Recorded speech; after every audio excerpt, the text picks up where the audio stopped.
There are many reasons why you might need to remove the dashboard from your vehicle, whether you're just taking off the front panels to do something like a stereo replacement, or you're going all in on replacing a whole wire harness or parts of your HVAC system or steering column.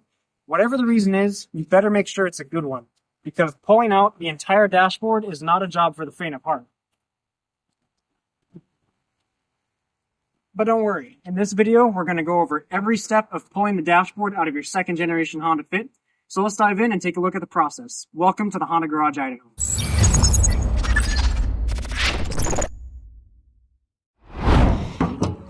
Now, because we are working with electronics around the steering wheel and the airbag, it is very crucial to disconnect our battery here to start with. So we're going to loosen this bolt and remove the positive terminal and leave this disconnected for about 20 minutes before I actually start working here to make sure that all the charge has gone out of the system and we don't risk triggering that airbag accidentally.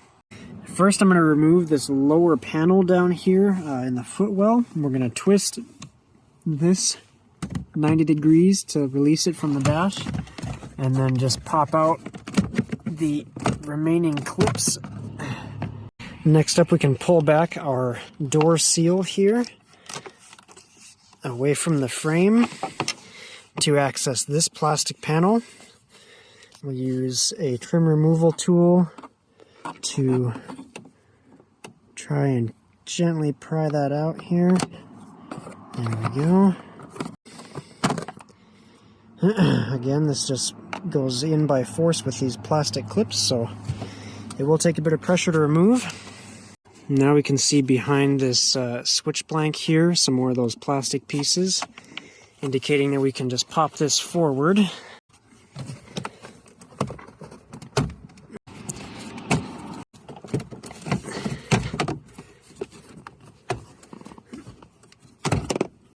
Remove this lower valence as well. Now we need to pop off this trim section from around the gauge cluster, so we're going to lower our steering wheel all the way and make sure it's back out as far as it can go. Okay, once we get started in that notch and get this loose, we're just going to keep pulling up and toward ourselves. And it does take a good deal of force, but again, these are all just plastic push clips held in with pressure on the sides, so you can pop it out fairly easily. We do need to unplug the connector for our mirror control module by depressing this tab in the center and pulling back to fully release the dash trim here. Alright, so with that removed, we can now take out the 4 screws for the gauge cluster. There's 2 up here, and underneath on either side, there's 1 down here in the corners too. They're difficult to see, but they're easy enough to reach with a long screwdriver. With that loose, we can pull it and angle it upward, and we see our wire harness here. The clip to release is on the back side from where I'm at, so we're going to press that down all the way to release this connector. Next up, let's look at the plastic trimmer on the steering column. Underneath, there's a couple of screws that need to be removed to pop this out. With those 3 screws removed, you can see our cowling around the column here is loose. So our top piece, well, that was a little more violent than I expected. The top piece pops out with these pressure clips on either side, and the bottom piece is now free to be removed. You may have to loosen this lever again to get it out. Next up, below the HVAC controls here, we're going to pop this panel out using our trim removal tool. So this pivots on the top side here and is held in by these 3 clips. Now we can pull out our power outlet panel. This plug just disconnects off the back by pulling.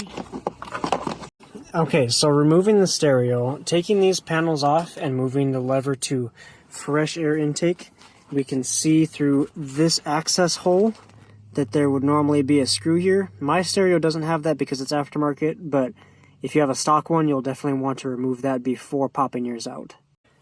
With that said, the whole rest of the stereo should just come out with plastic clips. And we're going to start prying from this side over here where there's a big notch for a screwdriver.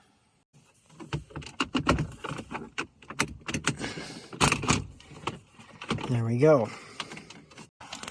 On the back side, of course, regardless of which stereo you have, there's going to be a bunch of wires to disconnect before this will come all the way out.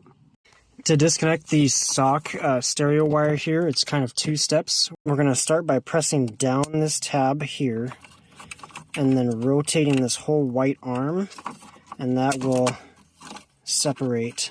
This is sort of a locking mechanism that holds them together, but that'll separate the plug from your stereo to get that out. Hazard button plug, similar deal as the rest, just push down this tab and remove. My passenger airbag light is just kind of tucked back behind the dash here since my stereo doesn't have provision for it, but same thing. You're also going to have a plug for your radio antenna and your USB port on the back. If you have a head unit with OEM navigation, there may even be more plugs. So just keep that in mind and try to remember which is which. They should all only plug in to one socket, so you shouldn't mix them up, but just be aware. Okay, now to get our HVAC cluster out, we have one Phillips head screw right here to remove. To fully remove our HVAC stuff, we need to get rid of the glove box. We're just going to press each side inward to pop it out of the retainers.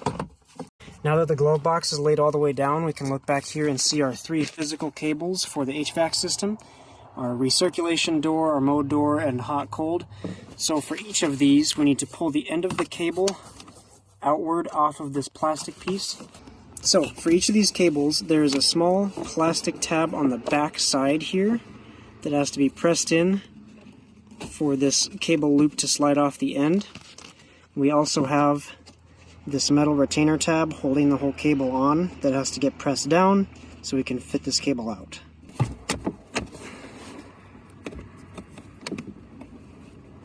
Like so. We'll do that for all 3. And now we can pull it out to pop out all the clips.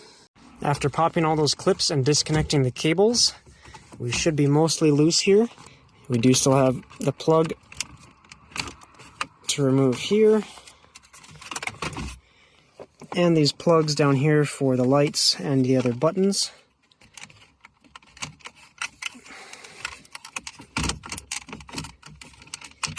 Locking tab for that one's on the underside. Now we can slide out the cables, and our HVAC is clear.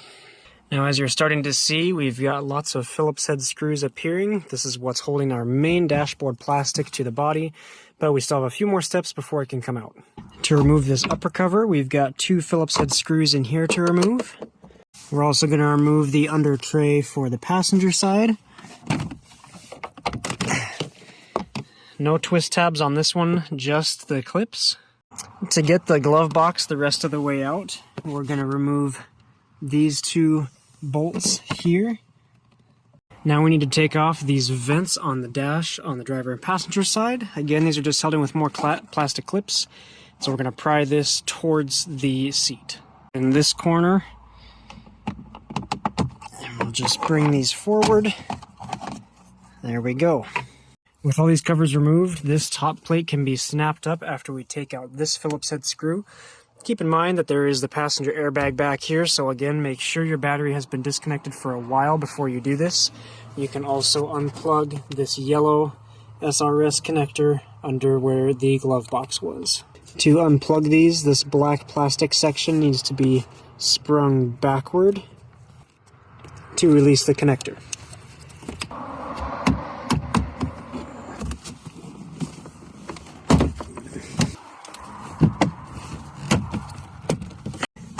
Now, as you can see here, these metal teeth on our airbag loop around the plastic of this upper dash piece. So we're going to disconnect these bolts to free the passenger airbag module. Okay, we can see with those 3 bolts loosened, our airbag module lifts straight up and out. And I cannot stress enough, please, if you're dealing with airbag components or airbag adjacent components, please be careful, move slowly. You never know what can happen, and you just want to be as safe as you can. Let's also detach our weather stripping over here and pop off this panel on the passenger side. Now, the A-pillar trim on both sides does need to be removed. Again, there's airbag parts in this area, so do be careful. I did locate another sneaky screw on the back side here, right there.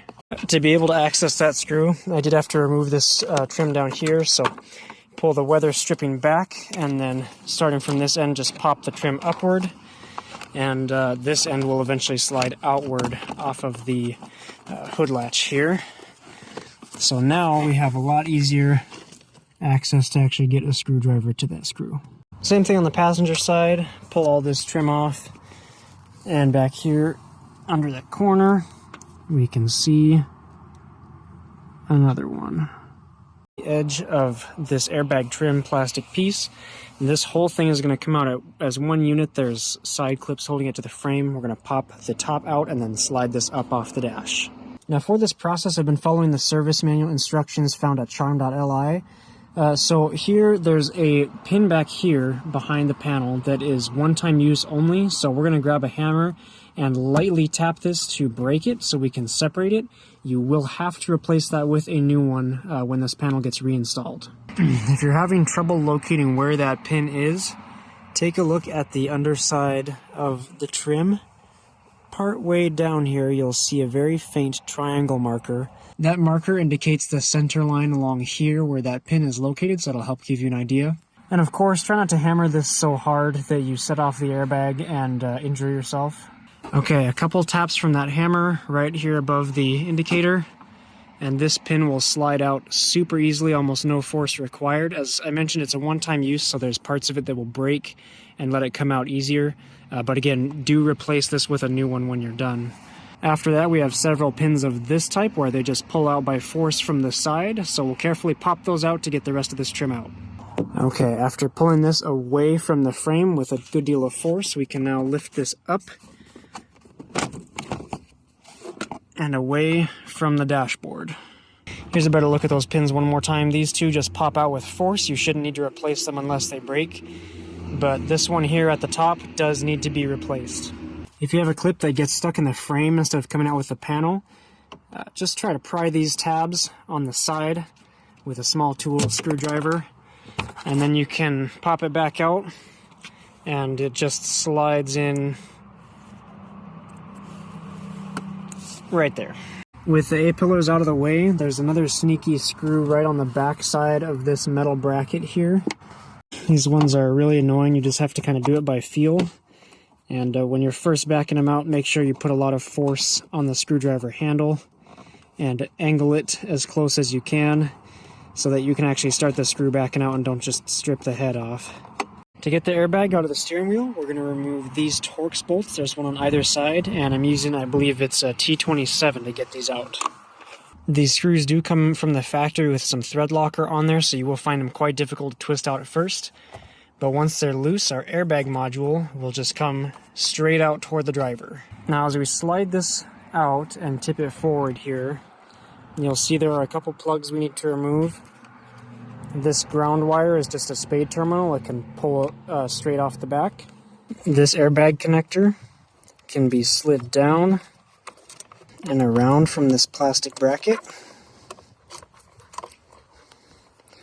We can disconnect it the same way as the passenger side by pushing this black tab back.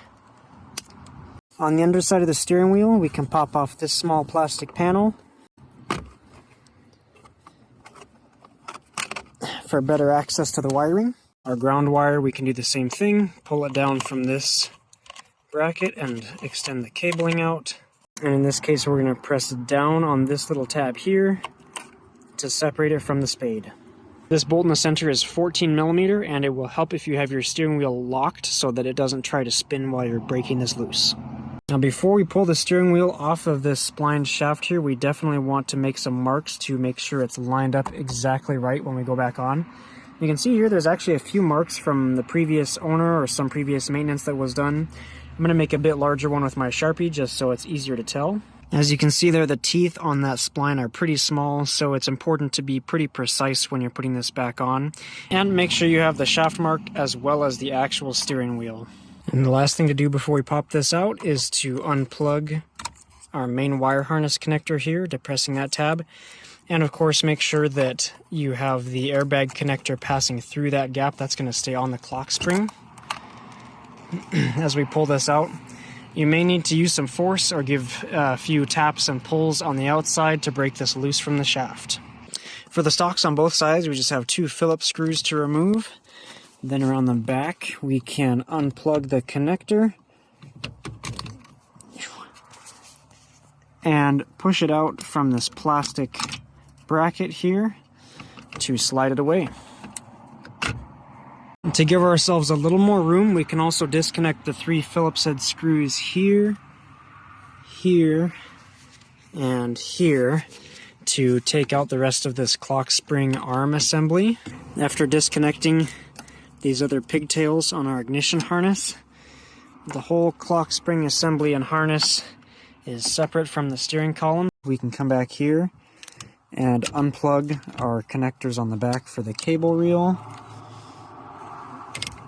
Once the steering wheel is removed, I do recommend grabbing a piece of tape or something and making sure that this is taped in the same spot you remove the wheel in, because you don't want this spinning around multiple times and losing its original center position. So once you take the wheel off, make sure this is around the area where it was when the wheel was on.